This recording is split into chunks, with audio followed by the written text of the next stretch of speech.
करने का भरसक प्रयास किया गया, लाया गया। इसी तरह जरूरी दवाओं के प्रोडक्शन को कई गुना बढ़ाया गया। विदेशों में जहां भी दवाइयां उपलब्ध हो, वहां से उन्हें लाने में कोई कोर कसर बाकी नहीं छोड़ी गई। साथियों, कोरोना जैसे अदृश्य और रूप बदलने वाले दुश्मन के खिलाफ लड़ाई में सबसे प्रभावी हथियार कोविड प्रोटोकॉल है। मास्क, 2 गज की दूरी और बाकी सारी सावधानियां उसका पालन ही है। इस लड़ाई में वैक्सीन हमारे लिए सुरक्षा कवच की तरह है। आज पूरे विश्व में वैक्सीन के लिए जो मांग है, उसकी तुलना में उत्पादन करने वाले देश और वैक्सीन बनाने वाली कंपनियां बहुत कम है, इन्हीं गिनी हैं। कल्पना करिए कि अभी हमारे पास भारत में बनी वैक्सीन नहीं होती तो आज भारत जैसे विशाल देश में क्या होता। आप पिछले 50-60 साल का इतिहास देखेंगे तो पता चलेगा कि भारत को विदेशों से वैक्सीन प्राप्त करने में दशकों लग जाते थे। विदेशों में वैक्सीन का काम पूरा हो जाता था, तब भी हमारे देश में वैक्सीनेशन का काम शुरू भी नहीं हो पाता था। पोलियो की वैक्सीन हो, स्मॉल पॉक्स, जहां गांव में हम इसको चेचक कहते हैं, चेचक की वैक्सीन हो, हेपेटाइटिस बी की वैक्सीन हो, इनके लिए देशवासियों ने दशकों तक इंतजार किया था। जब 2014 में देशवासियों ने हमें सेवा का अवसर दिया तो भारत में वैक्सीनेशन का कवरेज 2014 में भारत में वैक्सीनेशन का कवरेज सिर्फ 60% के आसपास था, 60% के आसपास था। और हमारी दृष्टि में ये बहुत चिंता की बात थी। जिस रफ्तार से भारत का टीकाकरण कार्यक्रम चल रहा था, उस रफ्तार से देश को 100% टीकाकरण कवरेज का लक्ष्य हासिल करने में करीब करीब 40 साल लग जाते हैं। हमने इस समस्या के समाधान के लिए मिशन इंद्रधनुष को लॉन्च किया। हमने तय किया कि मिशन इंद्रधनुष के माध्यम से युद्ध स्तर पर वैक्सीनेशन किया जाएगा और देश में जिसको भी वैक्सीनेशन की जरूरत है उसे वैक्सीन देने का प्रयास होगा। हमने मिशन मोड में काम किया और सिर्फ 5-6 साल में ही वैक्सीनेशन कवरेज 60% से बढ़कर 90% से भी ज्यादा हो गई।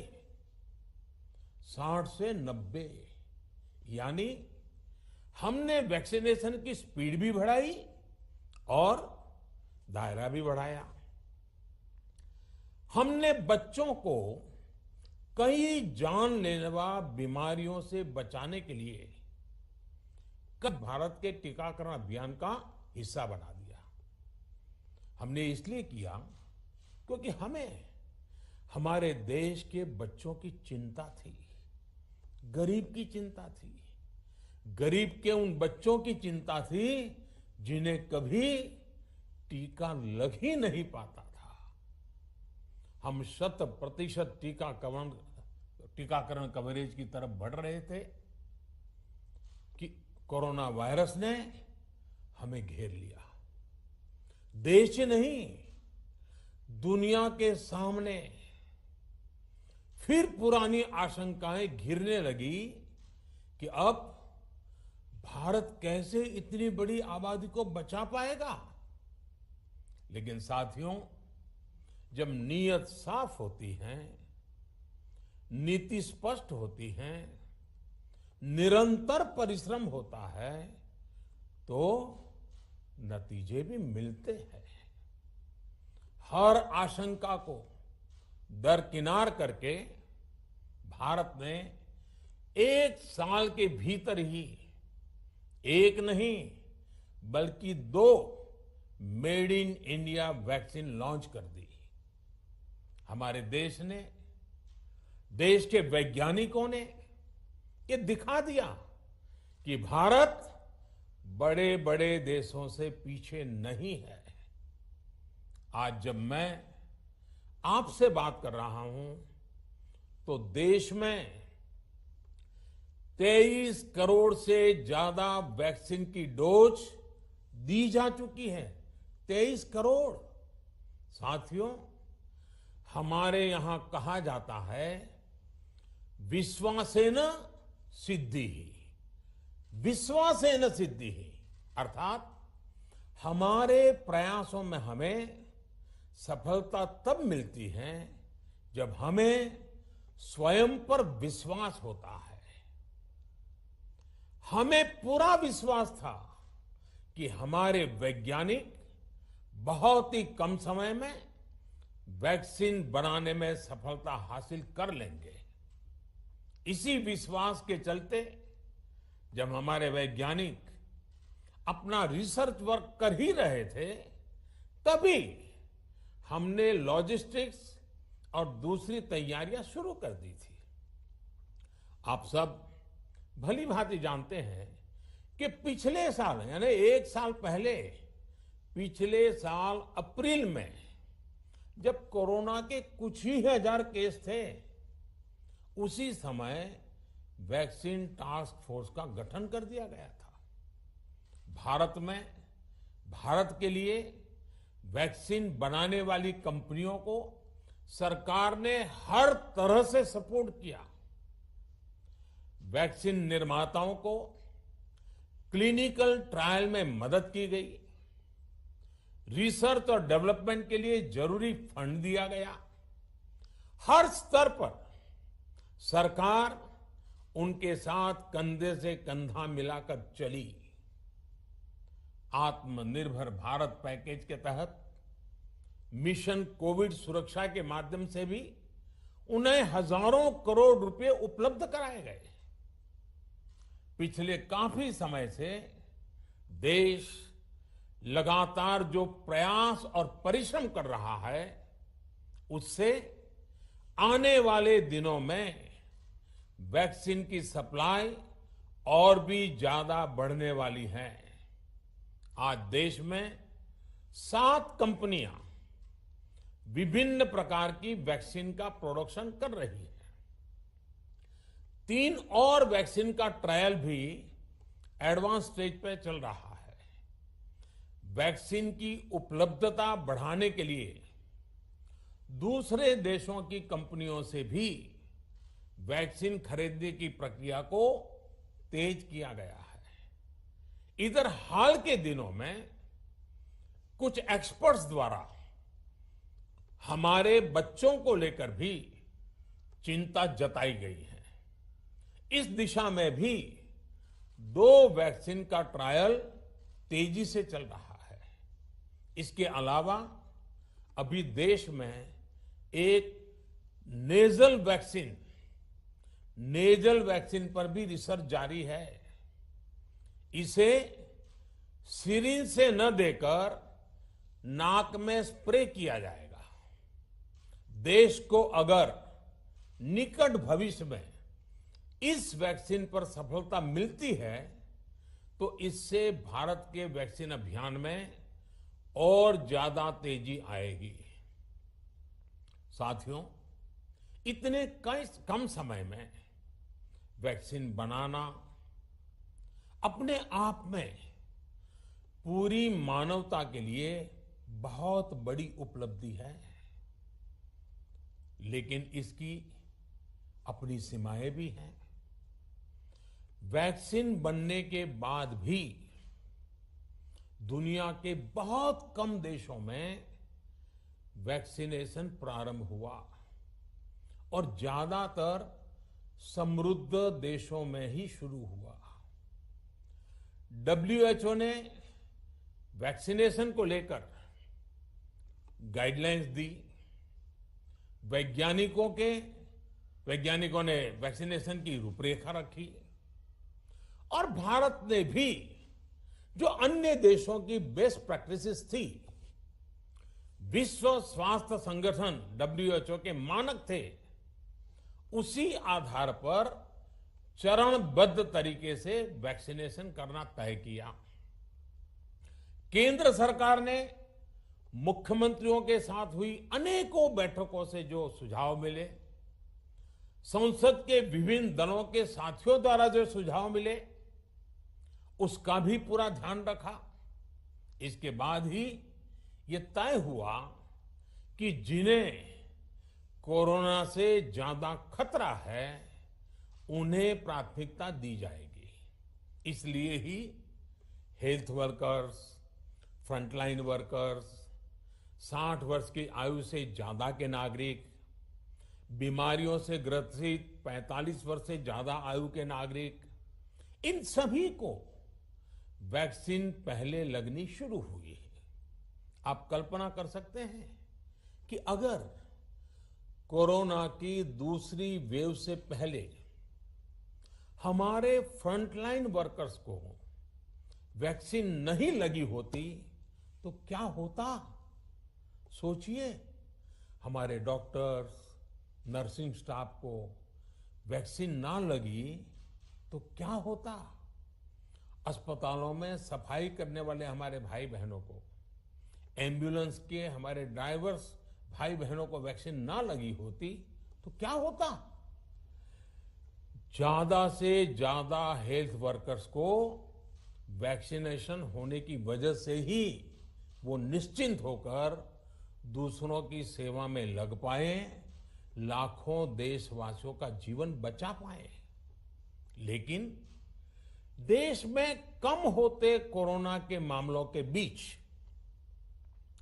केंद्र सरकार के सामने अलग अलग सुझाव भी आने लगे, भिन्न भिन्न मांगे होने लगी, पूछा जाने लगा, सब कुछ भारत सरकार ही क्यों तय कर रही है?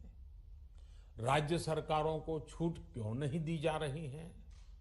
राज्य सरकारों को लॉकडाउन की छूट क्यों नहीं मिल रही है? One size does not fit all जैसी बातें भी कही गई। दलील ये दी गई कि संविधान में चूंकि हेल्थ, आरोग्य प्रमुख रूप से राज्य का विषय है, इसलिए अच्छा है कि सब राज्य ही करें। इसलिए इस दिशा में एक शुरुआत की गई। भारत सरकार ने एक बृहद गाइडलाइन बनाकर राज्यों को दी ताकि राज्य अपनी आवश्यकता और सुविधा के अनुसार काम कर सके। स्थानीय स्तर पर कोरोना कर्फ्यू लगाना हो, माइक्रो कंटेनमेंट जोन बनाना हो, इलाज से जुड़ी व्यवस्थाएं हो, भारत सरकार ने राज्यों की इन मांगों को स्वीकार किया। साथियों, इस साल 16 जनवरी से शुरू होकर अप्रैल महीने के अंत तक भारत का वैक्सीनेशन कार्यक्रम मुख्यतः केंद्र सरकार की देखरेख में ही चला। सभी को मुफ्त वैक्सीन लगाने के मार्ग पर देश आगे बढ़ रहा था। देश के नागरिक भी अनुशासन का पालन करते हुए अपनी बारी आने पर वैक्सीन लगवा रहे थे। इस बीच कई राज्य सरकारों ने फिर कहा कि वैक्सीन का काम डिसेंट्रलाइज किया जाए और राज्यों पर छोड़ दिया जाए। तरह तरह के स्वर उठे, जैसे कि वैक्सीनेशन के लिए एज ग्रुप क्यों बनाए गए। दूसरी तरफ किसी ने कहा कि उम्र की सीमा आखिर केंद्र सरकार ही क्यों तय करे। कुछ आवाजें तो ऐसी भी उठी कि बुजुर्गों का वैक्सीनेशन पहले क्यों हो रहा है। भांति भांति के दबाव भी बनाए गए। देश के मीडिया के एक वर्ग ने इसे कैंपेन के रूप में भी चलाया। साथियों, काफी चिंतन मनन के बाद इस बात पर सहमति बनी कि राज्य सरकारें अपनी तरफ से भी प्रयास करना चाहती हैं, तो भारत सरकार को क्यों इतराज हो और भारत सरकार इतना क्यों करे। राज्यों की इस मांग को देखते हुए, उनके आग्रह को ध्यान में रखते हुए 16 जनवरी से जो व्यवस्था चली आ रही थी, उसमें प्रयोग के तौर पर एक बदलाव किया गया। हमने सोचा कि राज्य ये मांग कर रहे हैं, उनका उत्साह है, तो चलो भाई 25% का काम उन्हीं को सुपुर्द कर दिया जाए, उन्हीं को दे दिया जाए। स्वाभाविक है 1 मई से राज्यों को 25% काम उनके हवाले कर दिया गया। उसे पूरा करने के लिए उन्होंने अपने अपने तरीके से प्रयास भी किए। इतने बड़े काम में किस तरह की कठिनाइयां आती हैं, ये भी उनके ध्यान में आने लगा। उनको पता चला पूरी दुनिया में वैक्सीन की क्या स्थिति है, इसकी सच्चाई से भी राज्य परिचित हुए। और हमने देखा एक तरफ मई में सेकेंड वेव, दूसरी तरफ वैक्सीन के लिए लोगों का बढ़ता रुझान, और तीसरी तरफ राज्य सरकारों की कठिनाइयां। मई में 2 सप्ताह बीतते बीतते कुछ राज्य खुले मन से ये कहने लगे कि पहले वाली व्यवस्था ही अच्छी थी। धीरे धीरे इसमें कई राज्य सरकारें जुड़ती चली गई। वैक्सीन का काम राज्यों पर छोड़ा जाए, जो इसकी वकालत कर रहे थे उनके विचार भी बदलने लगे। एक अच्छी बात रही कि समय रहते राज्य पुनर्विचार की मांग के साथ फिर आगे आए। राज्यों की इस मांग पर हमने भी सोचा कि देशवासियों को तकलीफ ना हो, सुचारू रूप से उनका वैक्सीनेशन हो। इसके लिए 1 मई के पहले वाली, यानी 1 मई के पहले 16 जनवरी से अप्रैल अंत तक जो व्यवस्था थी, पहले वाली पुरानी व्यवस्था को फिर से लागू किया जाए।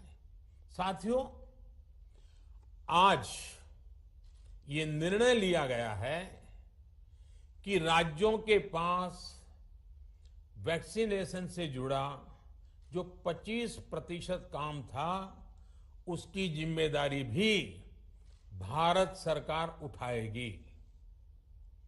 ये व्यवस्था आने वाले 2 सप्ताह में लागू की जाएगी। इन 2 सप्ताह में केंद्र और राज्य सरकारें मिलकर नई गाइडलाइंस के अनुसार आवश्यक तैयारी कर लेगी। संयोग है कि 2 सप्ताह बाद 21 जून को ही अंतर्राष्ट्रीय योग दिवस भी है।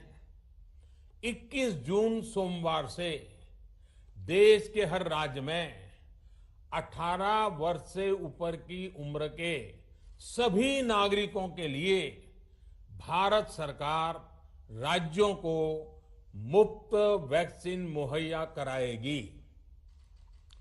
वैक्सीन निर्माताओं से कुल वैक्सीन उत्पादन का 75% हिस्सा भारत सरकार खुद ही खरीद कर राज्य सरकारों को मुफ्त देगी।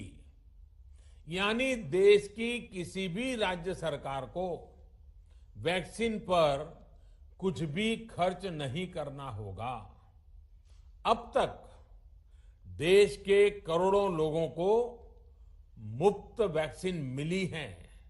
अब 18 वर्ष की आयु के लोग भी इसमें जुड़ जाएंगे। सभी देशवासियों के लिए भारत सरकार ही मुफ्त वैक्सीन उपलब्ध करवाएगी।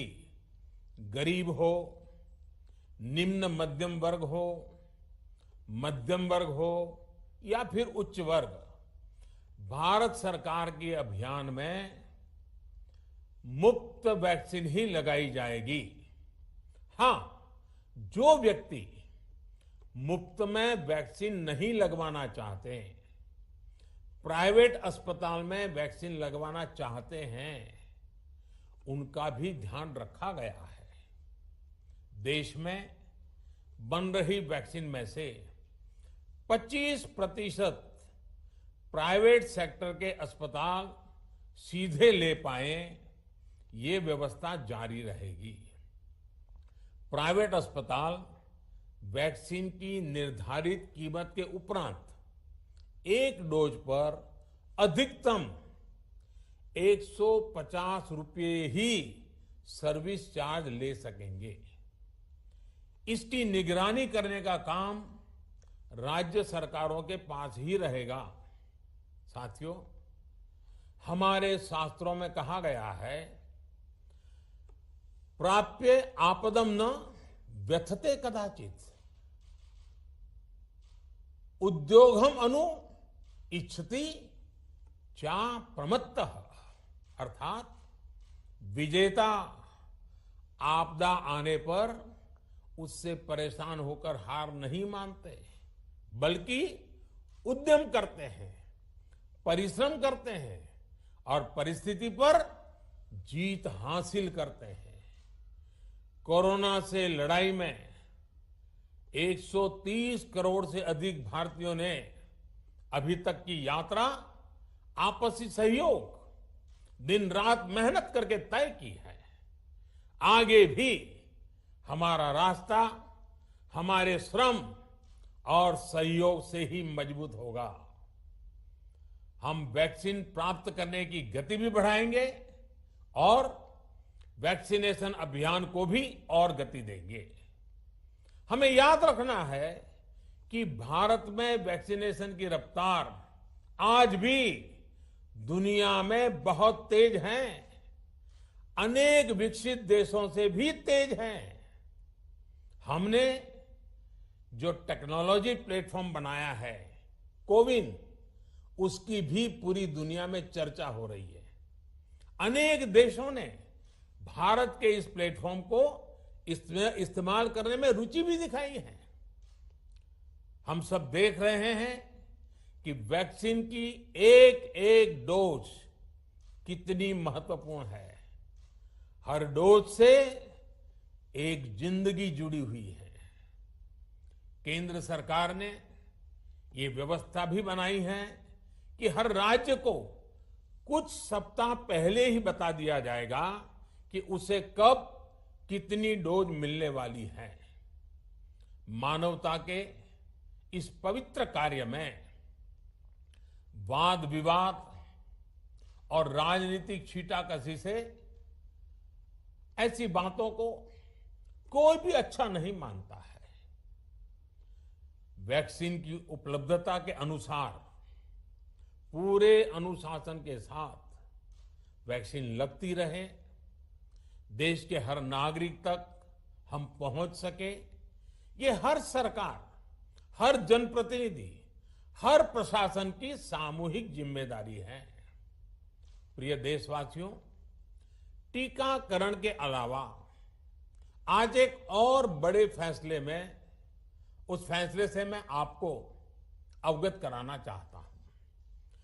पिछले वर्ष जब कोरोना के कारण लॉकडाउन लगाना पड़ा था, तो प्रधानमंत्री गरीब कल्याण अन्न योजना के तहत 8 महीने तक 80 करोड़ से अधिक देशवासियों को मुफ्त राशन की व्यवस्था हमारे देश ने की थी।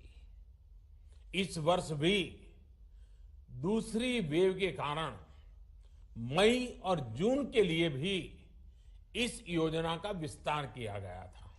आज सरकार ने फैसला लिया है कि प्रधानमंत्री गरीब कल्याण अन्न योजना को अब दीपावली तक आगे बढ़ाया जाएगा।